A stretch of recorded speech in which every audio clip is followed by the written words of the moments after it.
প্রিয় ঝালকাঠিবাসী, আজকে আমরা অল্প সময়ের জন্য আপনাদের কাছে এসেছি, তাই হয়তো আপনাদের সব কথা আমরা শুনতে পারছি না।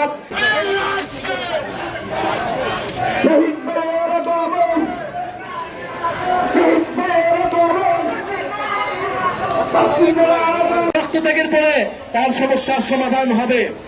আমরা বলেছিলাম একটা নতুন বাংলাদেশ লাগবে, শুধু আওয়ামী লীগ দেশ থেকে চলে গেলেই হবে না। আওয়ামী লীগের যে সিস্টেম, যে দুর্নীতি, যে চাঁদাবাজি, যে মাফিয়ার সিস্টেম, সেই সিস্টেমকেও বদলাইতে হবে।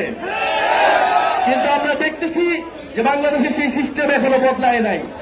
তাহলে আমরা আবারও রাজপথে নেমে এসেছি, আমরা আবারও আপনাদের কাছে কথা বলতেছি, আমরা আবারও বলতেছি আমরা রাজপথে আছি, আমরা রাজপথে থাকবো।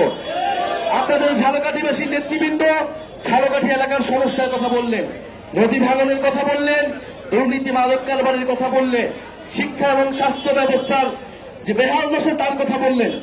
আমরা চাই এমন একটা রাজনৈতিক দল আমরা তৈরি করতে চাই, যেই দলটা হবে গণমানুষের দল, যেই দলটা মানুষের সমস্যা নিয়ে কাজ করবে, মানুষের পাশে দাঁড়াবে, মানুষের মর্যাদা নিশ্চিত করবে।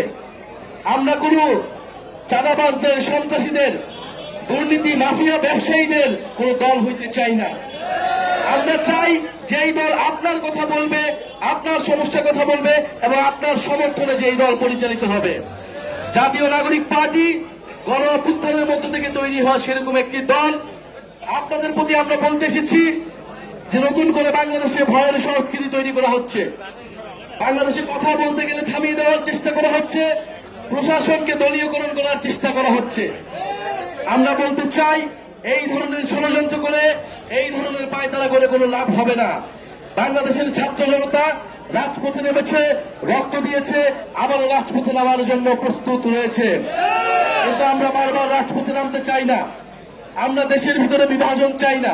মতপার্থক্য থাকবে, প্রতিদ্বন্দ্বিতা থাকবে, কিন্তু দেশের স্বার্থে সবাই ঐক্যবদ্ধ হবে, এটাই ছিল আমাদের প্রত্যাশা। কিন্তু যদি জনগণের বিরুদ্ধে কেউ দাঁড়ায়, তাহলে তার সাথে ঐক্য করা কোনো সম্ভব নয়। প্রিয় ঝালকাঠিবাসী, আজকে আমরা অল্প সময়ের জন্য আপনাদের কাছে এসেছি, তাই হয়তো আপনাদের সব কথা আমরা শুনতে পারছি না। আজকে যারা উপস্থিত রয়েছেন, আলেম সমাজের যারা উপস্থিত রয়েছেন, আমাদের মা বোনেরা যারা উপস্থিত রয়েছেন, বৈষম্য বিরোধী ছাত্র আন্দোলন, বিপ্লবী ছাত্র তরুণরা যারা উপস্থিত রয়েছেন, এবং জাতীয় যুব শক্তি, জাতীয় শ্রমিক উইং এবং জাতীয় নাগরিক পার্টির নেতৃবৃন্দ, সবাইকে ধন্যবাদ জানাচ্ছি। ইনশাআল্লাহ আমরা ঝালকাঠিতে আবারও ফেরত আসবো। ঝালকাঠিবাসীর পক্ষে জাতীয় নাগরিক পার্টি থাকবে, এদেশের ছাত্র তরুণরা দাঁড়াবে।